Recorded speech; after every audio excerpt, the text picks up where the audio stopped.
අද මම රසයම රස කේක් රෙසිපි එකක් මෙන්න මේ කුකර් එක පාවිච්චියෙන් try කරන්නයි හදන්නේ. එනවද මාත් එක්ක රසයම රස soft කේක් කෑල්ලක රස විඳින්න?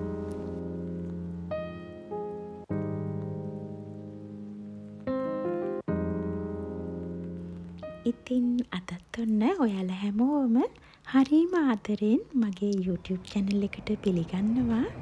Welcome back to my channel.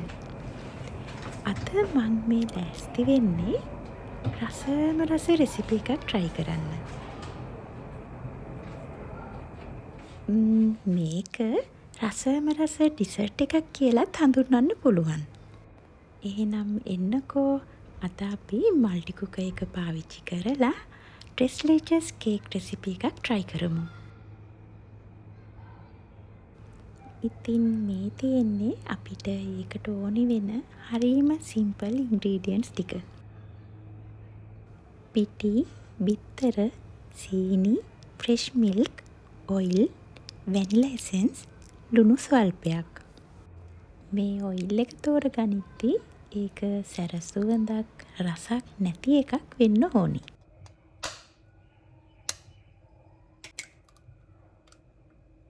මං ඉස්සෙල්ලම මේ විදියට බිත්තර කහ මත සුදු මත ටික වෙන් කර ගන්නවා. මොකද ඒක බීට් කරද්දි පහසුවක්.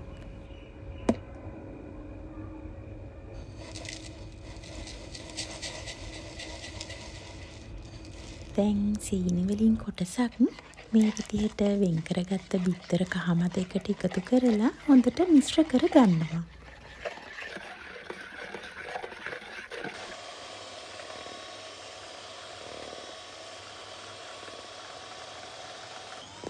මේ විදියට බීට් එකකින් බීට් කරගන්න පුළුවන් නම් වඩා හොඳයි. දැන් මේ තියෙන්නේ අපි වෙන් කරගත්ත බිත්තර සුදු මත ටික. ඒ ටිකට ඉතුරු සීනි ටිකක් දාලා දැන් ඒකත් හොඳට බීට් කරගන්න තමයි තියෙන්නේ. පිටි ටිකට ලුණු ටිකකුත් එකතු කරලම ගන්නවා. මොකද මේකෙදි බටර් එකතු කරන්නේ නැති නිසා ලුණු රස කේක් එකට එකතු කරන්න.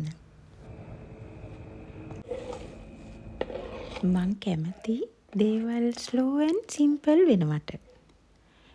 ඇත්තටම මල්ටි කුකර් එක ගැන කියනවා නම් දැන් ඒක මගේ එදිනෙදා වැඩ කටයුතු ගොඩක් කම්ෆර්ටබල් කරගන්න උදව් වෙන උපකරණයක් බවට පත් වෙලා.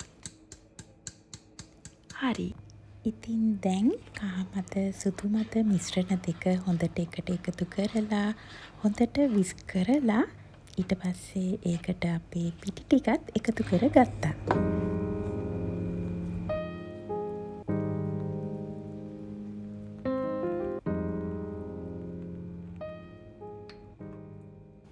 මික්ස්චර් එකට වැනිලත් එකතු කරගත්තයින් පස්සේ මං දැන් මේ එකතු කරන්නේ අපේ ඉතිරි ඉන්ග්‍රීඩියන්ට්ස් දෙක. Oil, fresh milk. මං ඒ දෙක එකට එකතු කරගෙන තමයි මික්ස්චර් එකට ඇඩ් කළේ. මේ ඔක්කොම ඉන්ග්‍රීඩියන්ට්ස් ඇඩ් කළාට පස්සේ හැදෙන කේක් බැටර් එක තමයි මේ. කේක් එක බේක් වෙන ට්‍රේ එක වෙන අපේ මල්ටි කුකර් එකේ ඉන පොට් එකට මං මේ විදිහට ඔයිල් පේපර්ස් දාගෙන තමයි දැන් තියෙන්නේ.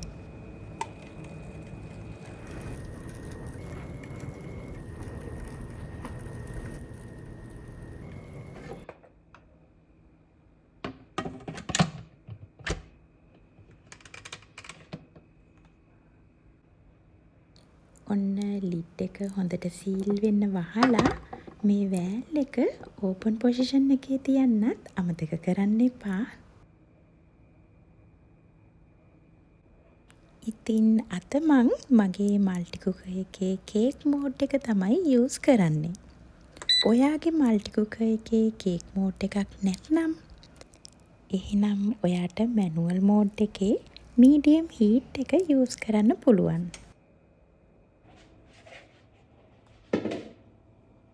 කේක් එක බේක් වෙනකන් මේ තමයි මගේ ෆේවරිට් පාර්ට් එක.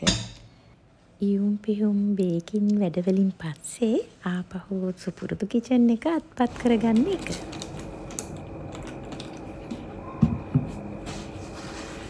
මම මේ මල්ටි කුකර් එකෙන් කේක් හදන හැටි ගැන මීට කලින් ඉන් ඩීටේල් වීඩියෝ එකක් කරලා තියෙනවා. ඉතින් ඔයාලා ඒකත් බලලා ඇති කියලා හිතනවා. ඉතින් ඇත්තටම ට්‍රෙස් ලේචස් කේක් එකක බේස් එකට ඕනි වෙන්නේ ස්පොන්ජ් කේක් එකක්. ඉතින් ඒ ඕනි වෙන ස්පොන්ජ් කේක් එක තමයි අද අපි මේ මල්ටි කුකර් එක පාවිච්චි කරලා හදාගන්නේ. මේ සිම්පල් ස්පොන්ජ් කේක් රෙසිපි නම් ඔයාලා ඕනි තරම් දන්නවා ඇති.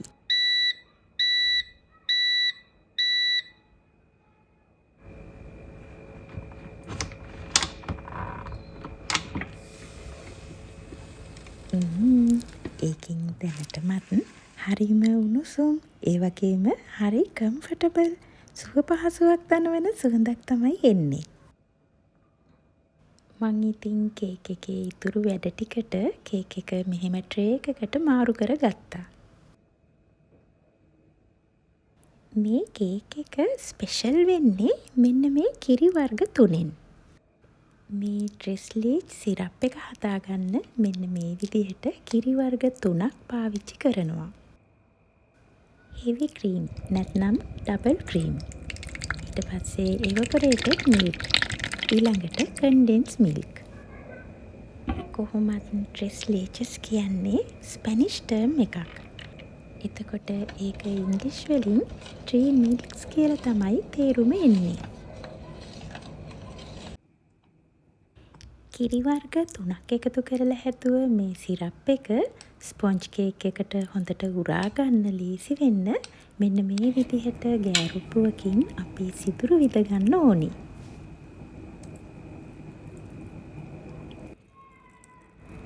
කේක් එක හරිම ස්ලෝලි මිල්කි සිරප් එක උරාගෙන පුළුන් වගේ සොෆ්ට් වෙනවා.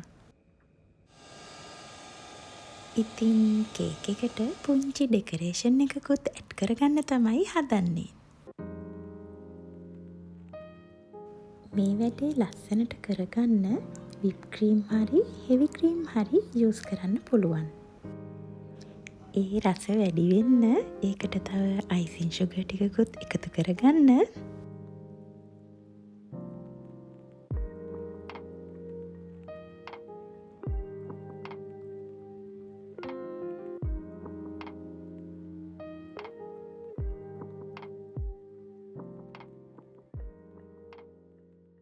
මං කැමති ඒක ගොඩක් සිම්ප්ලි තියන්න.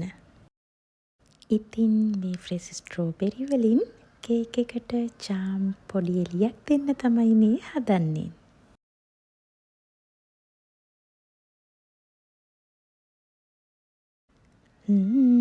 කේක් එකට එළියක් එක්කම චූටි ෆ්‍රෙෂ්නස් එකක්. ඇත්තටම මේක නම් හදලා රස බලන්න ඕනි කේක් එකක්. සැරයක් හැදුවොත් නිතර නිතර හදයි. අවන් එකක් නැතිව වුණත් දැන් මේ රෙසිපි එක try කරන්නත් පුළුවන් නේ. මේ නිස්කලංක රසවත් මොහොත මාත් එක්ක ගත කළාට ගොඩාක් ස්තුතියි. මේ වගේම කොසි වයිබ් එකක් එක්ක ආයෙත් හමු වෙමු.